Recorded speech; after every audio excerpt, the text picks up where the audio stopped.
Bapak Ibu semua, Assalamualaikum warahmatullahi wabarakatuh. Salam sejahtera buat kita semua. Perkenalkan, saya Elva Simanjuntak, Widya Suara BPSDM Provinsi DKI Jakarta. Materi kita hari ini adalah berbicara tentang komunikasi antar pribadi. Pada materi ini kita akan berbicara tentang gambaran komunikasi antar pribadi, etika berkomunikasi antar pribadi, dan bagaimana kita mengelola konflik yang ada pada komunikasi antar pribadi. Baiklah, kita akan memulai. Apa sih yang dimaksud dengan komunikasi antar pribadi?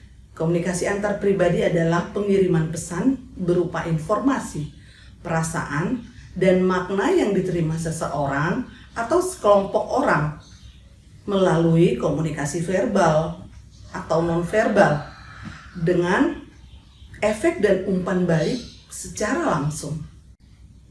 Mari kita perhatikan bahwa komunikasi antar pribadi itu mempunyai tujuan. Antara lainnya adalah mengungkapkan perasaan kepada orang lain, menemukan diri sendiri, menemukan dunia luar. Tujuan yang lain adalah mencari kesenangan atau sekedar menghabiskan waktu, menghilangkan kerugian akibat salah komunikasi. Dan bahkan tujuan komunikasi antar pribadi ini adalah memberikan bantuan konseling kepada orang lain. Mari kita lanjutkan materi berikutnya.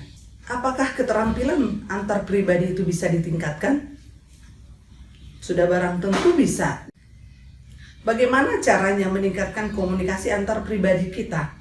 Yang pertama, hadiri lokakarya atau kelas-kelas online yang berbicara tentang komunikasi antar pribadi. Yang kedua, mencari peluang untuk membangun hubungan dengan orang lain.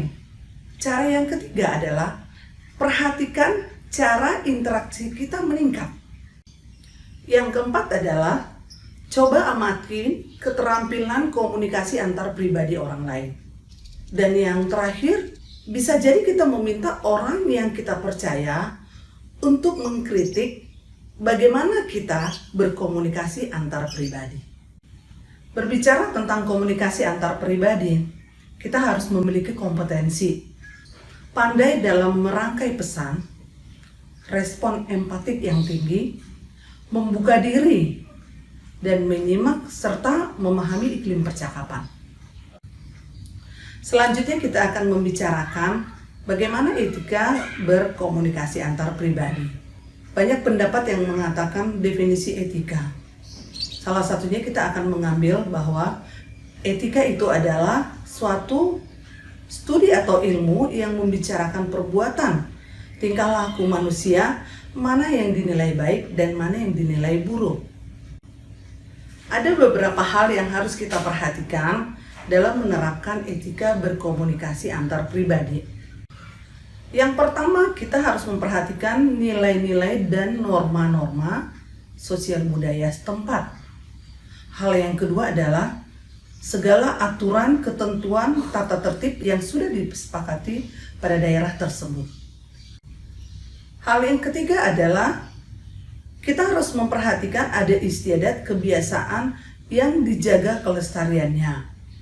Hal yang keempat adalah tata krama dan pergaulan yang baik. Hal kelima yang perlu diperhatikan adalah norma kesusilaan dan budi pekerti. Dan yang terakhir kita harus memperhatikan norma sopan santun dalam semua tindakan. Berikutnya kita akan membahas tentang konflik komunikasi antar pribadi. Apakah konflik komunikasi antar pribadi itu? Merupakan proses interaksi yang terjadi akibat adanya ketidaksesuaian antara dua pendapat berbeda sudut pandangan yang berpengaruh atas pihak-pihak yang terlibat, baik berpengaruh positif maupun berpengaruh negatif. Mari kita perhatikan faktor penyebab konflik. Yang pertama adalah perbedaan individu, dilihat dari pendirian dan perasaan. Yang kedua adalah perbedaan kepentingan antar individu itu. Dan yang ketiga adalah perbedaan latar belakang, kebudayaan, sehingga membentuk perilaku yang berbeda.